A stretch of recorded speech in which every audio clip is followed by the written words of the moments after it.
ಕದನ ವಿರಾಮ ಮಾತುಕತೆ ಪಾಕಿಸ್ತಾನದ ಇಸ್ಲಾಮಾಬಾದ್ನಲ್ಲಿ ಇವತ್ತು ನಡಿಬೇಕಾಗಿತ್ತು. ಇರಾನ್ ಬರಲೇ ಇಲ್ಲ.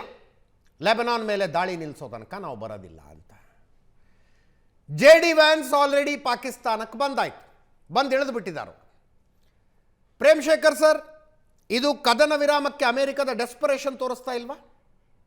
ಇಲ್ಲ, ಹಾಗೇನಿಲ್ಲ. ಅದು ಮಾತಾಡಬೇಕು ಅಂತ ನಿರ್ಧಾರ ಆದಾಗ ತನ್ನ ಮಾತುಗನುಗುಣವಾಗಿ ಅಮೆರಿಕ ತನ್ನ ಡೆಲಿಗೇಷನ್ ಕಳಿಸಿದೆ ಅಲ್ಲಿಗೆ. ಇನ್ಫ್ಯಾಕ್ಟ್ ಬರಬೇಕಾದದ್ದು ಇರಾನ್. ಆದ್ರೆ ಆಕ್ಚುಲಿ ಇದೆ ಡೆಸ್ಪರೇಷನ್. ಮತ್ತೆ ಇನ್ನೊಂದು ಹೇಳಿದ್ದಾರೆ, ನೀವು ಟ್ರಂಪ್ ಮತ್ತೆ ಡಿಕ್ಲೇರ್ ಮಾಡಿದ್ದಾರೆ ಇವತ್ತು, ಏನಾದ್ರೂ ಹಾರ್ಮುಸ್ ಅನ್ನ ನೀವು ಅದನ್ನ ತೆಗೆಯೋದಿಲ್ಲ ಅಂತ ಹೇಳಿದ್ರೆ ಅಲ್ಲಿ ಟಾಲ್ ಕಲೆಕ್ಟ್ ಮಾಡ್ತೀವಿ ಅಂತಂದ್ರೆ it is not acceptable, then actually we will take serious action ಅಂತ ಹೇಳ್ತಾ. ಅಂದ್ರೆ ಅರ್ಥ, ಟ್ರಂಪ್ ಈ ವಿಷಯನ ಬಹಳ ಸೀರಿಯಸ್ ಆಗಿ ತಗೊಂಡು, ಟ್ರಂಪ್ ಏನನ್ನ ಯಾವಾಗ ಸೀರಿಯಸ್ ತಗೋತಾರೆ ಯಾಕೆ ತಗೊಳ್ಳಲ್ಲ ಅಂತ ನಾವು ಹೇಳಕ್ಕಾಗಲ್ಲ. But today is very very serious about Hormuz. ಹೀಗಾಗಿ ಡೆಸ್ಪರೇಷನ್ ಏನಿಲ್ಲ. ಅದು ಒಂದು ಇನ್ಫ್ಯಾಕ್ಟ್ ಅದು ಇರಾನ್ ಆ ಒಂದು ಸಿವಿಲಿಯನ್ಸ್ ತಗೊಂಡೋಗಿ 1.5 crore ಸಿವಿಲಿಯನ್ಸ್ ತಗೊಂಡೋಗಿ ಅಲ್ಲೆಲ್ಲ ಇಟ್ಬಿಟ್ಟು ಒಂಥರ ಹ್ಯೂಮನ್ ಚೇಂಜ್ ಮಾಡಿದಾಗ ಟ್ರಂಪ್ಗೆ ಬೇರೆ ದಾರಿ ಕಾಣಲೇ ಇಲ್ಲ. ಡೆಡ್ ಎಂಡ್ ಆಗೋಯ್ತು ಟ್ರಂಪ್ಗೆ ಆ ರಸ್ತೆ. ಹಾಗೆ ಇನ್ನೊಂದು ದಾರಿ ಹುಡುಕೊಳ್ಳೋದಕ್ಕೆ ಪಾಕಿಸ್ತಾನ ಹಿಡ್ಕೊಂಡು ಒಂದು ಕೆಲವು ದಿನ ವಿಶ್ರಾಂತಿ ತಗೊಂಡಿದ್ದಾರೆ ಅಷ್ಟೇ. ಹೀಗಾಗಿ ಏನಾಗಿದೆ, ಮತ್ತೆ ತಯಾರಿ ಮಾಡಿಕೊಂಡು Trump will actually pounce upon Pakistan. ಅದಕ್ಕೋಸ್ಕರ ಅವ್ರು ಏನ್ ಮಾಡ್ತಾರೆ, ಈಗ ಇದನ್ನ ಉಪಯೋಗಿಸ್ಕೋತಾ ಇದ್ದಾರೆ ಹಾರ್ಮುಸ್ ವಿಷಯವನ್ನ. ಅದನ್ನ ನೀವು ಟಾಲ್ ಕಲೆಕ್ಟ್ ಮಾಡೋದನ್ನ ನಿಲ್ಲಿಸಲಿಲ್ಲ ಅಂತಂದ್ರೆ ವಿ ವಿಲ್ ಹಿಟ್ ಬ್ಯಾಕ್ ಅಂತ. ಹೀಗಾಗಿ ಅದನ್ನ ನಾವು ಎಂತ, ಟ್ರಂಪ್ ಏನು ಹಿಂದೆ ಸರಿದಿದ್ರು ಟ್ಯಾಕ್ಟಿಕಲ್ ರಿಟ್ರೀಟ್. ಅದು ಚೆಸ್ ಗೇಮ್ ಅಲ್ಲಿ ಸ್ವಲ್ಪ ಹಿಂದಕ್ಕೆ ಹೋಗ್ತೀವಲ್ಲ ದಾರಿ ಬಂದಾದಾಗ, ಆ ರೀತಿ ಅಷ್ಟೇ. ಹೀಗಾಗಿ ಟ್ರಂಪ್ ಇದು ಹಿನ್ನಡೆನೂ ಅಲ್ಲ, ರಿಟ್ರೀಟು ಅಲ್ಲ ಇದು.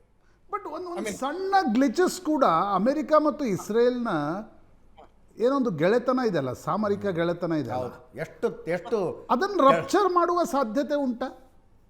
ಅಂದ್ರೆ ಸೀಸ್ ಫೈರ್ ಮಾತುಕತೆಯಲ್ಲಿ ಅಮೆರಿಕ ಏಕಪಕ್ಷೀಯವಾಗಿ ಈಗ ಎಲ್ಲರೂ ಅಂದುಕೊಂಡಂತೆ ಇಲ್ಲ, ಒಂದು ರೀತಿಯ ತರಾತುರಿ ಅಮೆರಿಕದಲ್ಲಿದೆ.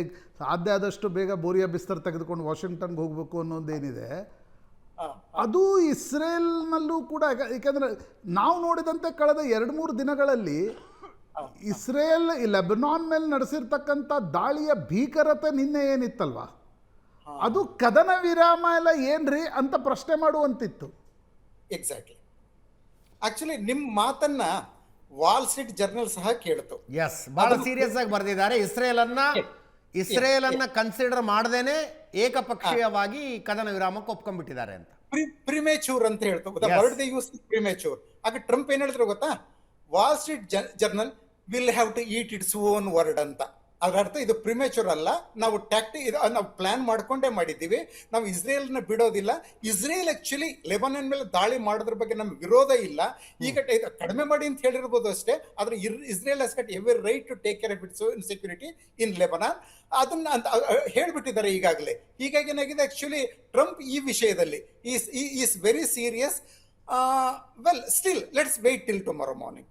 ಎಸ್. ಬಟ್ ಪ್ರೇಮ್ಶೇಖರ್ ಸರ್, ಯುರೋಪನ್ನು ಡಂಪ್ ಮಾಡಿದ ಟ್ರಂಪ್, ಉಕ್ರೇನ್ನ ರಾಷ್ಟ್ರಾಧ್ಯಕ್ಷನನ್ನು ಡಂಪ್ ಮಾಡಿದ ಟ್ರಂಪ್, ಅಬ್ ಕಿ ಬಾರ್ ಟ್ರಂಪ್ ಸರ್ಕಾರ ಅಂತ ಹೇಳಿದ ನರೇಂದ್ರ ಮೋದಿಯನ್ನು ಡಂಪ್ ಮಾಡಿದ ಟ್ರಂಪ್, ಇಸ್ರೇಲನ್ನು ಡಂಪ್ ಮಾಡ್ಲಿಕ್ಕಿಲ್ಲ ಅನ್ಸುತ್ತಾ ನಿಮ್ಗೆ? ಆಕ್ಚುಲಿ ಆಗ್ಲೇ ಕೇಳಿ, ನಾನು ಅಮೆರಿಕದ ಹೇಳ್ತಾ ಇಲ್ಲ, ಟ್ರಂಪ್ ಅಮೆರಿಕನ್ ಸ್ಟ್ರಾಟಜಿಸ್ಟ್ಗಳು ಅಮೆರಿಕನ್ ಎಸ್ಟಾಬ್ಲಿಷ್ಮೆಂಟ್ ಬಗ್ಗೆ ಹೇಳ್ತಾ ಇಲ್ಲ. I am just asking about Trump and ಇಲ್ಲ. ನಾನು ಒಂದು ಮಾತು ಹೇಳ್ತೀನಿ. ಇನ್ಫ್ಯಾಕ್ಟ್ ಆಗ್ಲೇ ಕೇಳಿದ್ರಿ, ನಾನು ಅದನ್ನ ಹೇಳೋದು ಮರ್ತು ಬಿಟ್ಟೆ ನಾನು. ಇನ್ಫ್ಯಾಕ್ಟ್ ನಿಮ್ಮ ಆ ಪ್ರಶ್ನೆ ಈಗ ಮತ್ತೆ ರಿಪೀಟ್ ಮಾಡೋದು ಬಹಳ ಒಳ್ಳೇದಾಯ್ತು. ನೋಡಿ, ಇಸ್ರೇಲ್ ಕ್ರಿಯೇಟ್ ಆದದ್ದು 6 o'clock in the evening on 15th of May 1948. ಆಯ್ತಾ? ಸರಿಯಾಗಿ 6 ಗಂಟೆ 11 ನಿಮಿಷಕ್ಕೆ ಅಮೆರಿಕ ಇಸ್ರೇಲ್ ಅನ್ನು ರೆಕಗ್ನೈಸ್ ಮಾಡಿತು. ಯಾಕೆ ಮಾಡ್ತು? ವಾಷಿಂಗ್ಟನ್ ನಲ್ಲಿ ಇಸ್ರೇಲಿ ಪ್ರೆಸಿಡೆಂಟ್, ಇಸ್ರೇಲ್ ನಮ್ಮ ಪ್ರೆಸಿಡೆಂಟ್ ಆಗ್ತಾರೆ ಅಂತ ಪ್ರೈಮ್ ಮಿನಿಸ್ಟರ್ ಬೆನ್ ಗುರಿಯನ್ ಅಲ್ಲಿ ತೆಲ್ ಅವೀವ್ ಇದ್ರು. ಪ್ರೆಸಿಡೆಂಟ್ ವೇಸ್ ಮ್ಯಾನ್ ವಾಷಿಂಗ್ಟನ್ ಕೂತ್ಕೊಂಡು ಟ್ರೂಮನ್ ಮುಂದೆ ಅಂಗಲಾಚ್ತಾ ಇದ್ರು ಅಂತ ಪ್ರೆಷರ್ ಆಗ್ತಾ ಇದ್ರು, ರೆಕಗ್ನೈಸ್ ಮಾಡಿ ಅಂತ. ಇಸ್ರೇಲ್ ಕ್ರಿಯೇಟ್ ಆದ 11 ನಿಮಿಷದಲ್ಲಿ ಅಮೆರಿಕ ಇಸ್ರೇಲ್ ಅನ್ನ ರೆಕಗ್ನೈಸ್ ಮಾಡ್ತು. ಅಂದ್ರೆ first country to recognise diplomatic recognition Israel. ಅದು ಇಲ್ಲಿವರೆಗೂ ನಡೀತಾ ಇದೆ ಸರ್. ಟ್ರೂಮನ್ನಿಂದ ಹಿಡಿದು ಟ್ರಂಪ್ ವರೆಗೆ ಯಾರು ಅದನ್ನ ಬದಲಾಯಿಸಿಲ್ಲ. ಹೀಗಾಗಿ ಟ್ರಂಪ್ ಸಹ ಅದೇ ಪಾಲಿಸಿಯನ್ನ ಮುಂದುವರಿಸರೆ ಇಸ್ರೇಲ್ ಅನ್ನ ಬಿಟ್ಕೊಡೋದಿಲ್ಲ. He will not give up, no chance at. Trump ಅಲ್ಲ, ಮುಂದೆ ಬರೋ ಪ್ರೆಸಿಡೆಂಟ್ ಸಹ maybe JD Vance if Trump is impeached after November. ಆ ಪಾಸಿಬಿಲಿಟಿ ಕಾಣಿಸ್ತಾ ಇದೆಯಾ ನಿಮಗೆ? ಆ ಪ್ರಶ್ನೆನೂ ಕೇಳ್ತೀನಿ. ಒಂದೇ ನಿಮಿಷ ಇರಿ. Mohan Chittale sir wanted to add something. ಅಮೆರಿಕದ ಡೆಸ್ಪರೇಷನ್ನ ಪ್ರಶ್ನೆ ಕೇಳಿದಾಗ ಕೈ ಎತ್ತಿದ್ರಿ ನೀವು, ಮೋಹನ್ ಚಿತ್ತಾಲೆ ಅವರೇ. ಅಜಿತ್ ನೋಡಿ, ಈ ಸೀಸ್ ಫೈರ್ ಯಾಕೆ ಮಿಸ್ ಫೈರ್ ಆಗ್ತದೆ ಅಂತ, ಇರಾನ್ ಹಾಕಿದ 5 ಕಂಡೀಷನ್ಗಳು, ನಾನು ಎಲ್ಲ ಕಂಡೀಷನ್ ಹೇಳ್ತಾ ಇಲ್ಲ, 5 ಕಂಡೀಷನ್ಗಳು which is impossible for America to agree for it. Yes. Number 1, ceasefire all fronts, Iraq, Lebanon, Yemen and Iran. Strait of Hormuz will be under the control of United States, Iran control. Removal of sanctions since 40 years ಇಂದ ಏನು sanctions ಇದಾವಲ್ಲ ಅವು ನಮ್ಮ ಮೇಲಿಂದ ತೆಗೆದು ಹಾಕಬೇಕು. Nuclear recognition up to 60%, we need to continue with it and nobody can block it. Remove US combat forces from Middle East countries and from the America, like Hormuz ಅಲ್ಲಿ ಇದೆ ಅಂತ. ನೀವು ನಂಗೆ ಹೇಳಿ, how America will agree for this? Chittale How sir, America will agree for this? Mohan Chittale ಅವರೇ, ಪ್ರಶಾಂತ್ ಅವ್ರು ಹೇಳ್ತಾ ಇರೋದು, ಮೋಹನ್ ಚಿತ್ತಳೆ ಅವರೇ, ನಾವು ಅನೇಕ ಬಾರಿ ಈ ರೀತಿಯ ಮಾತುಕತೆಗಳನ್ನು ನೋಡಿದ್ದೀವಿ. ಅವ್ರು 10 ಕೊಟ್ಟರು, ಇವ್ರು 15 ಪಾಯಿಂಟ್ ಕೊಟ್ಟರು ಅಂದಮೇಲೆ 10, 15 ಎಲ್ಲ ಪಾಯಿಂಟ್ಗಳನ್ನು ಅಗ್ರಿ ಆಗೋ ತನಕ ಸೀಸ್ ಫೈರ್ ಮಾಡಲ್ಲ ಅಂತಕ್ಕಂಥದ್ದೇನಿಲ್ಲ. ಸೀಸ್ ಫೈರ್ ಮಾಡಲಿಕ್ಕೆ ನನಗನ್ಸುತ್ತೆ ಅಜಿತ್, ನಾನು ಅರ್ಥ ಮಾಡಿಕೊಂಡಂತೆ, ಲೆಬನಾನ್ ಮೇಲಿನ ಇಸ್ರೇಲಿನ ದಾಳಿ ಏನಿದೆ ಅದನ್ನು ತಾತ್ಕಾಲಿಕವಾಗಿ ಆ ಕಡೆಯಿಂದ ಹಿಜ್ಬುಲ್ಲಾ ರಾಕೆಟ್ ಹೋಗಿದ್ರೆ ನಾವು ಹೊಡಿತೀವಿ ಅನ್ನೋದು ಬೇರೆ. ಕರೆಕ್ಟ್. ಅಲ್ಲಿವರೆಗೆ ತಾತ್ಕಾಲಿಕವಾಗಿ ಇಸ್ರೇಲ್ ಸ್ಟಾಪ್ ಮಾಡಬೇಕು. ಹಾರ್ಮೋಜ್ ಜಲಸಂಧಿಯನ್ನ ಹಂತ ಹಂತವಾಗಿ ಇರಾನ್ ಕ್ಲಿಯರ್ ಮಾಡಬೇಕು. ಅವು ಬಿಟ್ಟು ಉಳಿದ ಮಾತುಕತೆಗಳು ಮುಂದುವರಿತಾ ಹೋಗ್ಬೋದು. ಏನ್ ಕದನ ವಿರಾಮ, ಶಾಶ್ವತ ಕದನ ವಿರಾಮ ಅಂತ ಯಾವ್ದಾದ್ರು ದೇಶಗಳು ಮಾಡ್ತಾವ? ಈಗ ಭಾರತ ಪಾಕಿಸ್ತಾನದ ಮೇಲೆ ಏನ್ ಕದನ ವಿರಾಮ ಮಾಡಿದೆ? ನೀವು ಒಂದೇನಾದ್ರೂ ಭಯೋತ್ಪಾದಕ ಘಟನೆ ಮಾಡಿದ್ರೆ ನಾವು ಹೊಡಿತೀವಪ್ಪ ನಿಮ್ಮನ್ನ. ನಿಮ್ ಮಾತಲ್ಲಿ ಒಂದು ಸ್ವಲ್ಪ ಸತ್ಯ ಇದೆ, ಹೇಳ್ಬಿಡ್ತೀನಿ. ಇನ್ಫ್ಯಾಕ್ಟ್ ಇದು ಯುದ್ಧ ನಡೀತಾ ಇದ್ದಾಗ ಪ್ರಶಾಂತ್ ನಾಥ್ ಅವರೇ, ಹಂಗ ಆಗೋದಿದ್ರೆ, ಪ್ರೇಮಶೇಖರ್ ಸರ್ ಒಂದೇ ನಿಮಿಷ ಇರಿ, ನಾನು ನಿಮ್ಮ ಹತ್ರ ಬರ್ತೀನಿ. ಎಸ್ ಮೋಹನ್ ಚಿತ್ತಾಲೆ ಅವರು, ಇದು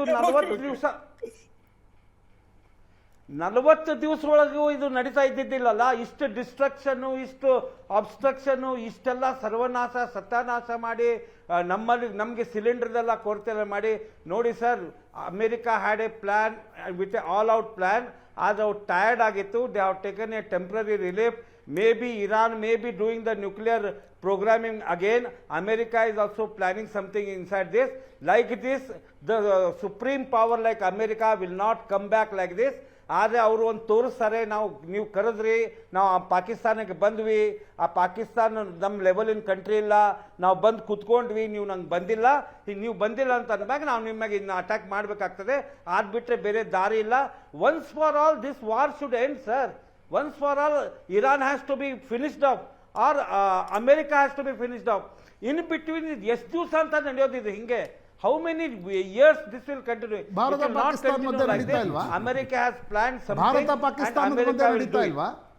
ಭಾರತ ಚೈನಾದ ಮಧ್ಯೆ ಸ್ಕರ್ಮಿಶಸ್ಗಳು ನಡೆಯಲ್ವಾ? ಭಾರತ ಪಾಕ್ ಅಜರ್ಬೈಜಾನ್ ಇನ್ನೊಂದು ಯಾವುದೋ ದೇಶದ ಮಧ್ಯೆ ನಡೀಲಿಲ್ವಾ? ನೋಡಿ, ಇಲ್ಲ ಡೊನಾಲ್ಡ್ ಟ್ರಂಪ್ ನೇ ಯುದ್ಧ ರುಕ್ವಾಯ ಅಂತ ಎಲ್ಲಾ ಮೀಡಿಯಾಗಳು ಅವರು ಇಲ್ಲ ಹೇಳ್ತಾ ಇದಾರಲ್ಲ. India had a plan, precision attack on the terrorist camp. 25 ನಿಮಿಷ ಅದು ಮಾಡ್ತು. ಆಮೇಲೆ ಆಪರೇಷನ್ ಸಿಂಧೂರ್ 2 ವಿಲ್ ಕಂಟಿನ್ಯೂ. ಅದಕ್ಕೆ good sense has prevailed on India.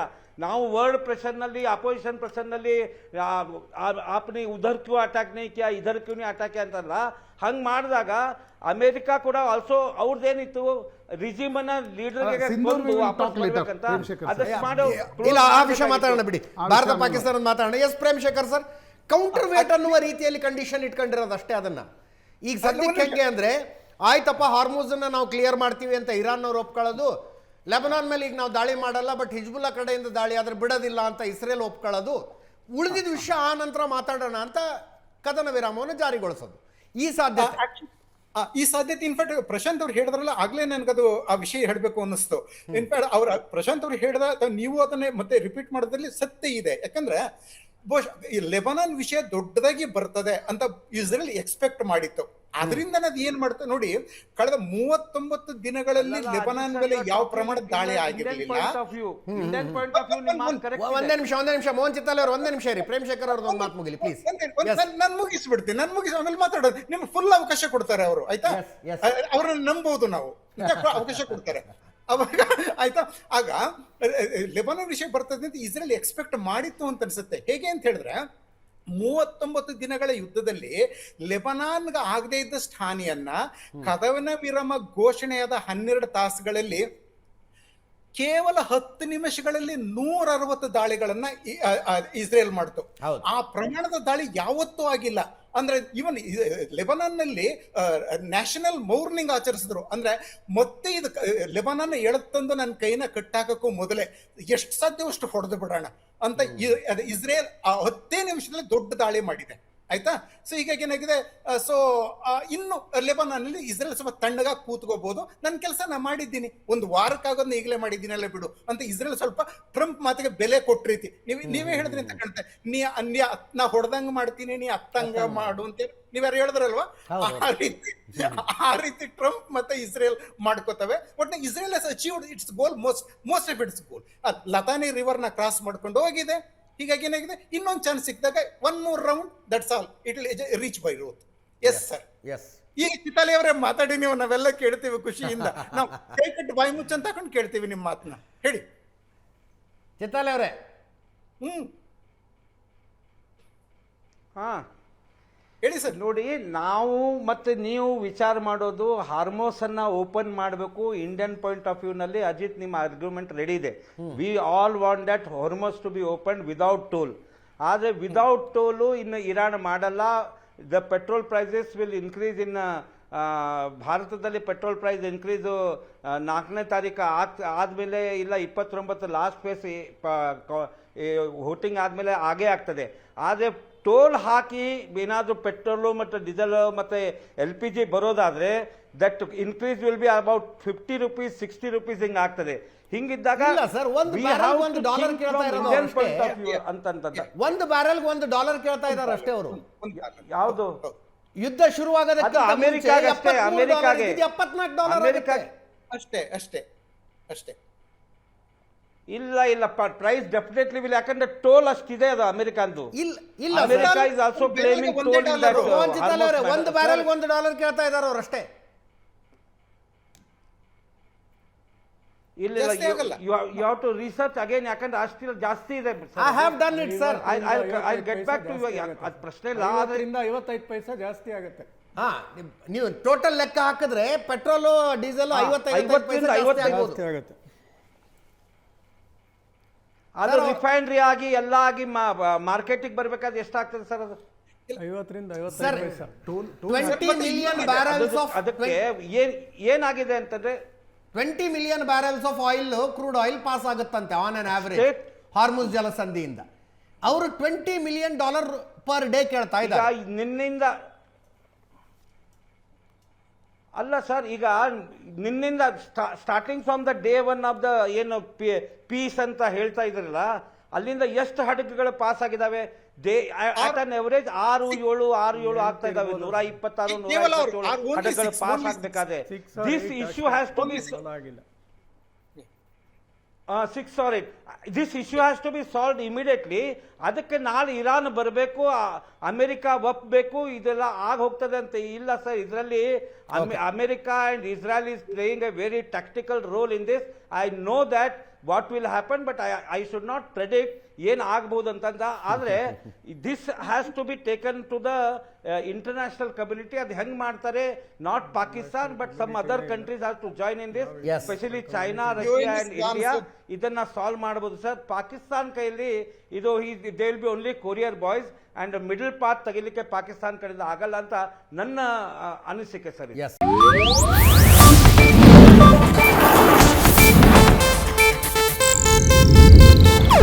ಇದು ಏಷ್ಯಾನೆಟ್ ನ್ಯೂಸ್ ನೆಟ್ವರ್ಕ್ ಪ್ರಸ್ತುತಿ.